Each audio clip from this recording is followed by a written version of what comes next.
Hi friends, share বাজার রহস্য চ্যানেলে আপনাদের স্বাগত। আশা করি আপনারা ভালো আছেন এবং সুস্থ আছেন। ফ্রেন্ডস, নিফটি কন্টিনিউয়াস 3 দিন আজকে পজিটিভে বন্ধ হলো। গতকাল ইউএস মার্কেট কিন্তু নেগেটিভ ছিল।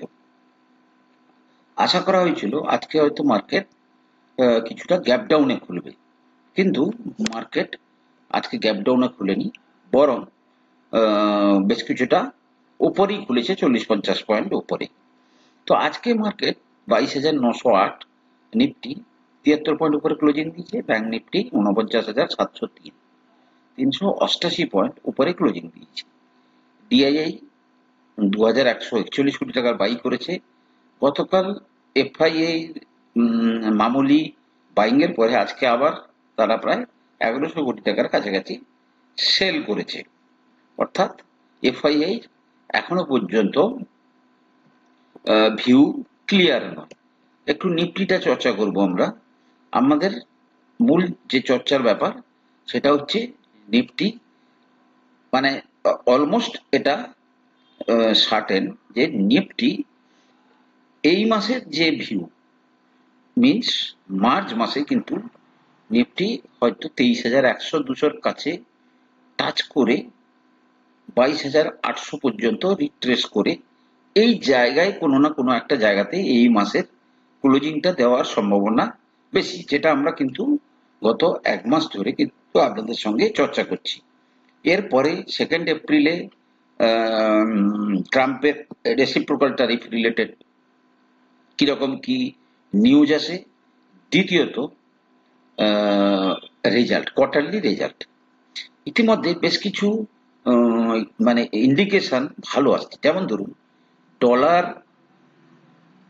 মানে রুপির তুলনায় প্রায় 88 পর্যন্ত চলে গেছিল, অর্থাৎ আমাদের রুপি দুর্বল হয়ে গেছিল। কিন্তু গত প্রায় 15-20 দিনে আজকে কিন্তু ডলার 86 টাকা 27, অর্থাৎ বেশ কিছুটা উপর থেকে কিন্তু নিচে এসছে, যেটা কিন্তু খুব ভালো খবর। দ্বিতীয়ত ডলার এক্সচেঞ্জ মানে ডলার ইন্ডেক্সও, সেটাও কিন্তু 102 এর কাছে ঘোরাঘুরি করছিল কালকে, এখন মাইল্ড পজিটিভ। এখন কিন্তু ডাউ জোন্স খুলে গেছে, আমেরিকান মার্কেট পজিটিভে মানে কাজকর্ম করছে, বাট সারাদিন বাকি আছে। কিন্তু একটা শেয়ার যেহেতু প্রাথমিকভাবে আমরা এখানটাতে চর্চা করছি, এখানে দেখুন কোটাক ব্যাংক দীর্ঘদিন ধরে কিন্তু সে মানে কোনো রকমের কোনো অ্যাক্টিভিটি দেখায়নি, গত 5 বছরের কাছাকাছি। কোটাক ব্যাংক কিন্তু এবারে যেভাবে তার মোটিভ দেখা যাচ্ছে, আজকে 2000-এর উপরে ক্লোজিং দিয়েছে। সুতরাং এখান থেকে কোটাক ব্যাংকের 500-600 টাকার র্যালি কিন্তু আগামী 2-3 মাসের মধ্যে দিলেও দিতে পারে। দেখুন মার্কেট কিরকম ভাবে বিহেভ করে সেটা এতদিন আপনারা বুঝে গেছেন। দেখুন সারা বছর চলবে না, যখন চলবে 2 থেকে 3 মাসের মধ্যে সে তার টার্গেট অ্যাচিভ করে তারপরে সে সেখানটাতে হয়তো ফ্লাকচুয়েশন করবে, নিচে আসবে, উপরে যাবে। সুতরাং যখন র্যালিটা দেবে সেটা কিন্তু মানে খুব ফাস্ট দিয়ে দেয়। 2-3 মাসের মধ্যেই হয়তো আপনাকে দেখা যাবে যে 10-15%, 20%, আর একটু টাইম গিয়ে হয়তো, কারণ কোটাক ব্যাংকের দীর্ঘদিনের একটা ডিউ আছে, মানে র্যালি ডিউ আছে। ঠিক আছে, তো মোটামুটি মার্কেট পজিটিভ। এবং সবচেয়ে বড় জিনিস, আজকে যদি আপনি দেখেন মার্কেটে, যদি সমস্ত ইন্ডেক্স দেখেন, আজকে কিন্তু মার্কেটে সমস্ত ইন্ডাইসেসে কিন্তু অত্যন্ত ভালো বাইং হয়েছে। নিফটিতে তো ধরুন 0.32%-এর কাছাকাছি পজিটিভ হয়েছে। কেন আজকে সবার পোর্টফোলিও প্রায় ভালোই ওপরে। Nifty next 50 1.61%। আচ্ছা, আমি 1%-এর উপরে, বাকি নিফটি 500 1%-এর উপরে। Mid cap 50 2.48%, mid cap 100 2.63%, mid cap 150 2.37, small cap 50 1.99, small cap 250 1.99, তারপরে small cap Nifty mid small cap 400 2.24%। সুতরাং এখান থেকেই বোঝা যাচ্ছে যে র্যালিটা আজকে অ্যাক্রস দ্য বোর্ড হয়েছে, যার জন্য সবার কিন্তু পোর্টফোলিওটা কিন্তু পজিটিভ হয়ে গেছে। আচ্ছা ফ্রেন্ডস, ইন্ডিয়ার ধরুন আপনারা সবাই জানেন বাজাজ অ্যালায়েন্স, বাজাজ ফিনসার্ভ এবং জার্মানির অ্যালায়েন্স কোম্পানি, এই দুজনে মিলে কিন্তু একটা আজকে 25 বছর ধরে বাজাজ অ্যালায়েন্স নামে একটা ইন্স্যুরেন্স কোম্পানি চলেছিল এতদিন ধরে। কিন্তু রিসেন্টলি তারা কিন্তু অ্যানাউন্স করেছে ব্রেকআপ, তাদের 24 বছরের যে পার্টনারশিপ, এবং অ্যালায়েন্স যে বাজাজ থেকে বেরিয়ে যাচ্ছে তার জন্য 24,180 কোটি টাকা ডিল হয়ে গেছে। তাতে এই 24,180 কোটি টাকা বাজাজ তাকে দেবে এবং পুরো টাকাটা নিয়ে অ্যালায়েন্স বাজাজ থেকে এক্সিট হয়ে যাবে। এবং এই যে টাকার মধ্যে বাজাজ ফিনসার্ভ নাকি 1% মতো হোল্ডিং কিনবে, বাকিটা কিনবে বাজাজ হোল্ডিংস লিমিটেড। তা এটা একটা খবর কিন্তু অনেকদিন ধরে ছিল। কিন্তু তার চেয়ে আরো গুরুত্বপূর্ণ খবর হচ্ছে যে Jio financial services was in talks with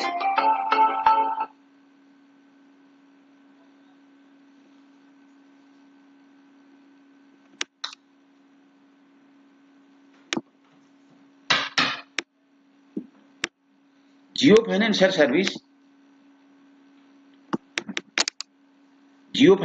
services তারা কিন্তু এই সুযোগটা নিয়ে কি করছে না, বাজাজের সঙ্গে কিন্তু এটা করার চেষ্টা করছে, এই জিও অ্যালায়েন্সের সঙ্গে কিন্তু এই পার্টনারশিপটা করার কথা ভাবছে।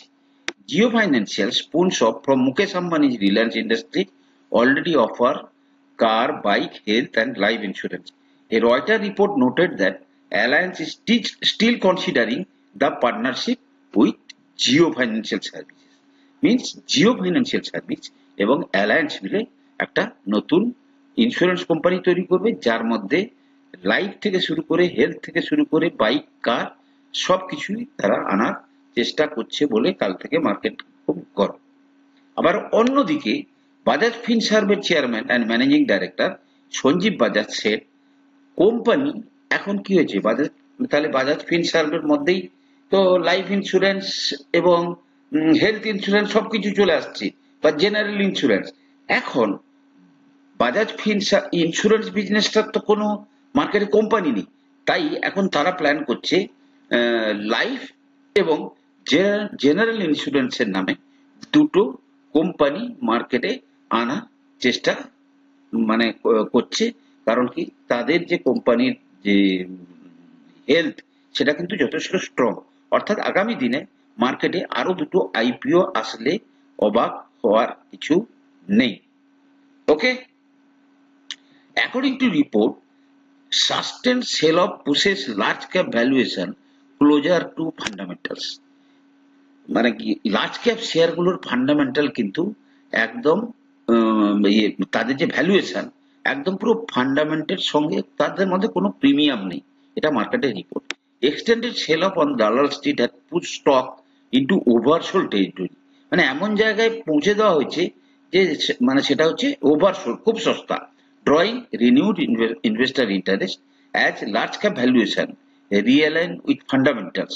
Improving sentiment and liquidity measures from the Indian Central Bank to stimulate growth are encouraging the stock market bulls to return, particularly to financial stock at lower levels.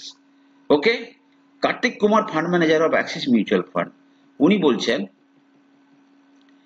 in addition to valuation তো সস্তা হয়েছে, he also looks at growth visibility and growth expectation and how they are evolving in stocks and sectors.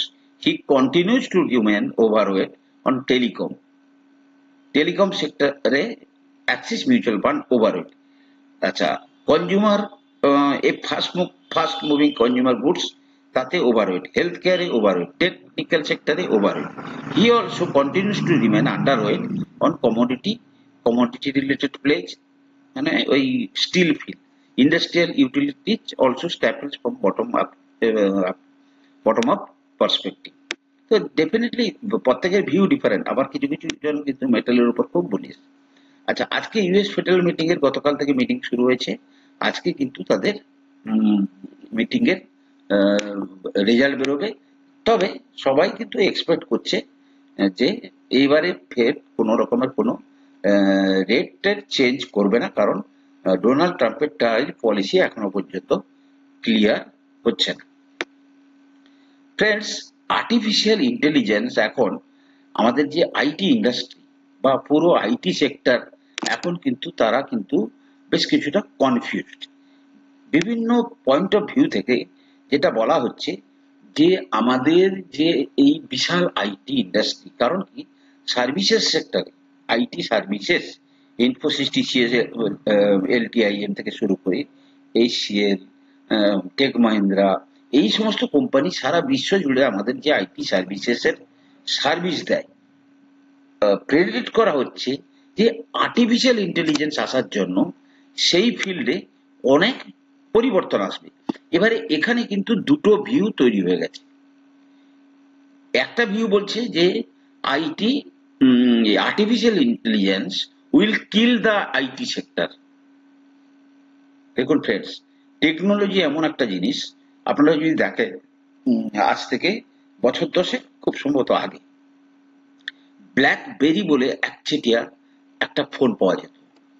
আজকে কিন্তু সেই company নাই বললেই চলে। Nokia একটা একচেটিয়া কোম্পানি ছিল, আজকে কিন্তু নেই বললেই চলে। যতক্ষণ কোম্পানিরা যতক্ষণ পর্যন্ত না যেভাবে টেকনোলজির আপগ্রেডেশন হচ্ছে, তাতে যদি সঙ্গে সঙ্গে তারা আপগ্রেড না হয়, তাহলে কিন্তু তারা মার্কেট থেকে আউট হয়ে যেতে পারে। সুতরাং টেকনোলজি মানে টেকনোলজি কোম্পানিগুলোতে, আইটি সেক্টরে এই জিনিসটা আছে।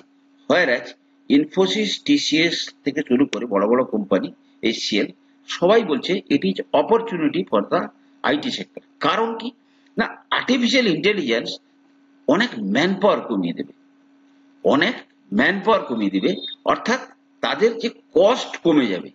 সুতরাং তারা সেইটার এগেইনস্টে প্রাইসিং বাড়াতে পারে। তাহলে দুটো ভিউ, কেউ বলছে artificial intelligence, AI is rapidly transforming the IT industry by automating tasks, enhancing security, improving decision making, and enabling new applications, ultimately driving efficiency and innovation.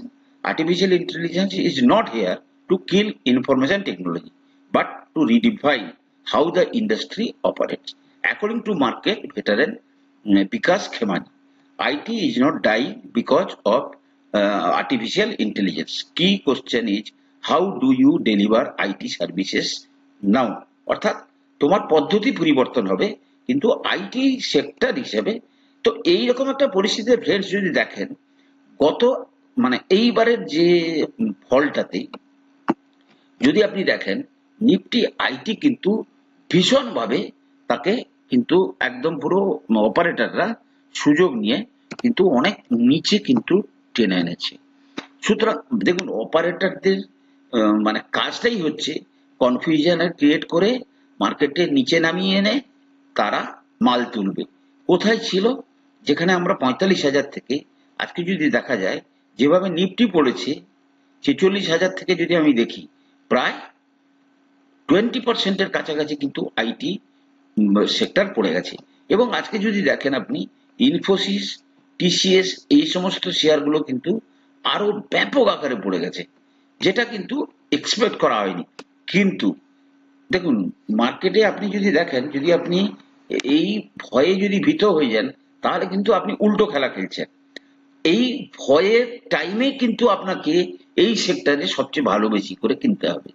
সুতরাং যদি আপনি লার্জ ক্যাপে যান খুবই ভালো, কিন্তু কিছু ছোটখাটো মিড ক্যাপ কোম্পানি আছে যেগুলোতে কিন্তু তারা কিন্তু মানে যখন, যেমন ধরুন আমি একটা কথা শেয়ার বলি, বিড়লা সফট, এটা আমি আমার খুব হোল্ডিং আছে ফ্রেন্ডস। এগুলো কিন্তু কোনো রিকমেন্ডেশন, জাস্ট স্টাডি পারপাসে বলছি। দেখুন কোথা থেকে কোথায় চলে এসছে। কিছুদিন আগে শেয়ারটা যেখানটাতে 847 চলে গেছিল, আজকে তাকে 50% বেশি তার ফল হয়ে গেছে। So these are the time opportunity. এই সমস্ত টাইমেই কিন্তু আপনি এই সমস্ত শেয়ারে কিন্তু ভালো পোর্টফোলিও তৈরি করে ভবিষ্যতে ভালো রিটার্ন পেতে পারেন। সুতরাং আজকে আমাদের যে এবং এটা দেখুন আমাদের যে ট্রেন্ড লাইন, সেই ট্রেন্ড লাইনের কাছাকাছি চলে এসছে এবং এই যদি এইটা এই যে এই লাইনটা যদি আমি দেখি, এই লাইনটা যেই ভাঙবে, ঠিক আছে, ধরুন 550-50-এর উপরে চলে গেলে কিন্তু এই শেয়ার একদম পুরো লাফাতে শুরু করবে, আবার নতুন হাইতে যাবে। তো ফ্রেন্ডস, ভিডিও বড় করব না আজ। আইটি সেক্টর কিন্তু এখন স্ট্রং বাই। ফ্রেন্ডস, আমি কোনো সেবি রেজিস্টার্ড অ্যানালিস্ট নই। কোনো শেয়ারে কেনা বা বিক্রির আগে আপনারা কিন্তু আপনাদের ফাইন্যান্সিয়াল অ্যাডভাইজারের পরামর্শ নিয়ে কিন্তু শেয়ারে কেনা বা বিক্রির সিদ্ধান্ত নেবেন। ভালো থাকুন, সুস্থ থাকুন। ভালো লাগলে ভিডিওটাকে লাইক করুন, শেয়ার করুন, কমেন্ট করুন। কথা হবে পরের এপিসোডে।